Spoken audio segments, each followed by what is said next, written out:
ನೋಡ್ರಿ, ಎಲ್ಲವನ್ನೂ ದೇವರು ಕೊಡುತ್ತಾನೆಂದು ನುಡಿಯಬೇಕಂತೆ, ಎಲ್ಲವನ್ನೂ ದೇವರು ಕೊಡುತ್ತಾನೆಂದು ನುಡಿಯಬೇಕಂತೆ, ಎಲ್ಲವನ್ನೂ ನಾನೇ ಮಾಡುತ್ತೇನೆಂದು ದುಡಿಯಬೇಕಂತೆ. ಈಗ ನೋಡ್ರಿ, ಹಂಗೆ ದುಡಿಯೋದೇ ಇಲ್ರಿ, ಓದೋದೇ ಇಲ್ಲ, ದುಡಿಯೋದು ಮಾತೆಲ್ಲಿ ಬಂತು? ನಾವು ದೇವರಲ್ಲಿ ನಂಬಿಕೆ ಇಟ್ಟರೆ ನಮ್ಮೆದುರಿರುವ ಪರ್ವತ ಚಿಕ್ಕದಾಗುವುದಿಲ್ಲ, ಆದರೆ ಅದನ್ನೇರತಕ್ಕಂಥ ದಾರಿ ಸುಲಭವಾಗ್ತದಂತೆ. ಒಬ್ಬ ಹುಡುಗ ದೇವರಿಗೆ ಬೇಡಿಕೆಂಡ್ಬಿಟ್ಟ, ಬೇಡಿಕೆಂಡ ತಕ್ಷಣ ದೇವರು ಪ್ರತ್ಯಕ್ಷ ಆದ.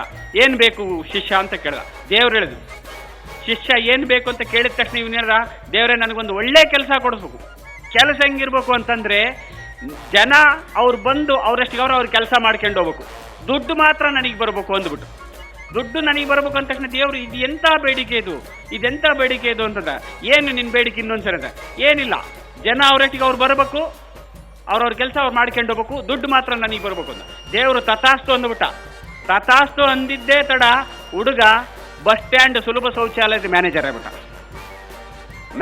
ಹುಡುಗ ಬೇಜಾರಾಗ್ಬಿಡ್ತು. ದೇವ್ರಿಗೆ ಕೇಳ್ಕೊಂಡೆ, ದೇವ್ರು ಇದೇನ್ರಿ ದೇವ್ರು, ಇದೆಂಥ ಕೆಲಸ ಕೊಟ್ಟಿ ಅಂತಾನೆ. ನೀನೇನು ಕೇಳ್ಕೊಂಡೆಲ್ಲ ತಮ್ಮ, ಏನು ಕೇಳ್ಕೊಂಡಿದೆ? ಜನ ಅವರಷ್ಟಿಗೆ ಅವ್ರು ಬಂದು ಅವ್ರವ್ರ ಕೆಲಸ ಮುಗಿಸ್ಕೊಂಡು ಹೋಗ್ಬೇಕು. ಅಲ್ಲೇನು ಮಾಡ್ತಿದಾರೆ ಅದೇ ಕೆಲಸ ಮಾಡೋದು. ದುಡ್ಡು ಯಾರಿಗೆ ಬರಕೈತೆ? ನಿನಗೆ ಬರಕೈತೆ, ತಗ ಅಂದ.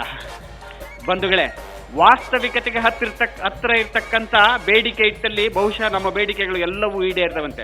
ನಾವು ವಾಸ್ತವಿಕತೆಗೆ ಹತ್ತಿರ ಇರ್ತಕ್ಕಂಥ ಬೇಡಿಕೆಗಳನ್ನು ಇಡ್ತಾ ಇಲ್ಲ ಅಂತೆ. ಇರಲಿ, ಇನ್ನು ಸಂಸಾರದಲ್ಲಿ ಹಾಸ್ಯ ಹೆಂಗೆ ಬರುತ್ತೆ ಅಂತ ಹೇಳ್ಬೋದು. ಸಂಸಾರದಲ್ಲಿ ಹಾಸ್ಯ ಅಂದ್ರೆ ಬಹಳ ಚಂದ ಬರುತ್ತೆ. ಗಂಡ ಹೆಂಡತಿ ಇಬ್ರು ಜಗಳಾಡಿದ್ರು, ಗಂಡ ಸಿಟ್ಟಾಗಿ ಆಫೀಸ್ಗೆ ಹೋದಾದ್ಮೇಲೆ ಹೆಂಡತಿನ ರಮಸಣ ಸಮಾಧಾನ ಮಾಡೋಣ ಅಂತ ಹೇಳ್ಬಿಟ್ಟು ಫೋನ್ ಮಾಡ್ದ ಹೆಂಡತಿಗೆ. ಫೋನ್ ರಿಂಗ್ ಆತು. ಫೋನ್ ಎತ್ತಿರ್ಲಿ ಹೆಂಡತಿ ಹಲೋ ಅಂತಂದ್ಲು. ಇವ್ ಗಂಡ ಹಲೋ ಅಂದ. ಹೆಂಡತಿಗೆ ಗೊತ್ತಾಗ್ಬಿಡ್ತಿದ್ದು ಗಂಡಿಂದ ವಾಯ್ಸು. ಏನು ಹೇಳೋ ಅಂತ ಅಂದ್ಬಿಡ್ಲು. ಗದರಿಸಿದ್ದೆ ತಡ ಅವ್ನು ಟೆನ್ಷನಿಗೆ ಬಂದ್ಬಿಟ್ಟ. ಅಲ್ಲೇ ಏನು ಹೇಳ್ರಿ ಅಂತಂದು ಮತ್ತೆ ಮಾತೇ ಮರ್ತುಬಿಟ್ಟ ಅವನು. ಏನಿಲ್ಲ, ಟಿಫಿನ್ ಏನು ಮಾಡಿಯಾ ಅಂತ ಕೇಳ್ದ. ಟಿಫಿನ್ ಏನು ಮಾಡಿಯಾ ಅಂತ ಕೇಳಿದ್ದೆ ತಡ ಎಮ್ಮ ಉತ್ತರ ಹೇಳಿದ್ಲು, ಇಡ್ಲಿ ಮಾಡೀನಿ, ನೀನು ಜಲ್ದಿ ಮನೆಗೆ ಬಾ, ಚಟ್ನಿ ಮಾಡ್ತೀನಿ ಅನ್ಲು.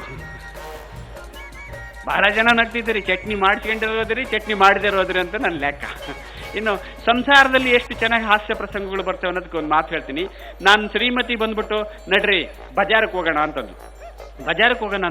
ಏನು ಸಾಮಾನು ತರದೈತಿದೆ? ಇಲ್ಲ, ಮನೆ ಸಾಮಾನುಗಳು ಭಾಳ ತರದಿದೆ, ಕಿರಾಣಿ ಸಾಮಾನು ಇದೆ, ಎಲ್ಲ ತರದಿದ್ದು, ಹೋಗೋಣ ನಡ್ರಿ. ನಡಿ ಕಾರ್ ತೆಗಿಯಂದೆ. ಕಾರ್ ಬೇಡ, ಹಂಗೆ ನಡ್ಕೊಂಡು ಹೋಗೋಣ ನಡ್ರಿ ಅಂದು. ಆಯ್ತು, ನಡ್ಕೊಂಡು ಹೋಗೋಣ ನಡ್ರಿ ಅಂತ ನಡ್ಕೊಂಡು ಹೊರಟಿದ್ದೆ. ಹಿಂಗೆ ಆ ನಡ್ಕೊಂಡು ಹೋಗ್ತಕ್ಕಂಥ ಸಂದರ್ಭದಲ್ಲಿ ನನ್ನ ಹೆಂಡತಿ ಕೈ ಹಿಡ್ಕೊಂಡು ಹಿಂಗೆ ಹೊರಟಿದ್ದೆ. ನಾನು ಈಗ ಮುಂಚೆನೇ ಹೇಳಿದೆ, ನನ್ನ ಹೆಂಡತಿ ಇಂಜಿನಿಯರಿಂಗ್ ಕಾಲೇಜ್ನಲ್ಲಿ ಲೆಕ್ಚರರ್ ಇದ್ದಾಳೆ ಅಂತೇಳಿ.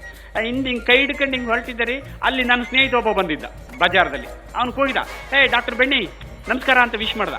ನಾನು ನನ್ನ ಹೆಂಡತಿ ಕೈ ಇಟ್ಕೊಂಡು ವಿಶ್ ಮಾಡಿದೆ, ನಮಸ್ತೆ ಅಂದೆ. ಬಾರ ಇಲ್ಲಿ ಅಂತ ಕರೆದ. ನಾನು ನೀನೇ ಬಾರ ಇಲ್ಲಿ ಅಂತಂದೆ. ಇಲ್ಲ, ನೀನು ಸ್ವಲ್ಪ ಹೊತ್ತು ಮಾತಾಡೋದಿದೆ, ಸ್ವಲ್ಪ ಬಾರ ಇಲ್ಲಿ ಅಂತ. ನಾನು ನೀನೇ ಬಾರ, ನೀನು ಅದೇನಿದೆ ಇಲ್ಲೇ ಬಾ ಅಂತಂದೆ.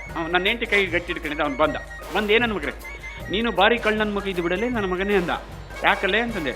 ಅಲ್ಲಲ್ಲೇ ಮದುವೆ ಆಗಿ 10 ವರ್ಷ ಆಗೈತೆ, ಎಷ್ಟು ಅನ್ಯೋನ್ಯವಾಗಿದ್ದೀರಲ್ಲಿ ಇಬ್ಬರು ಗಂಡ ಹೆಂಡತಿ, ಕೈ ಹಿಡ್ಕೊಂಡು ಪ್ರೀತಿಯಿಂದ ಬಜಾರ್ದಾಗ ಅಡ್ಡಾಡ್ತಿದ್ರಿ. ನಿಮ್ಮ ನೋಡಿದ್ರೆ ನನಗೆ ಹೊಟ್ಟೆ ಕಿಚ್ಚಾಕತ್ತಲೇ.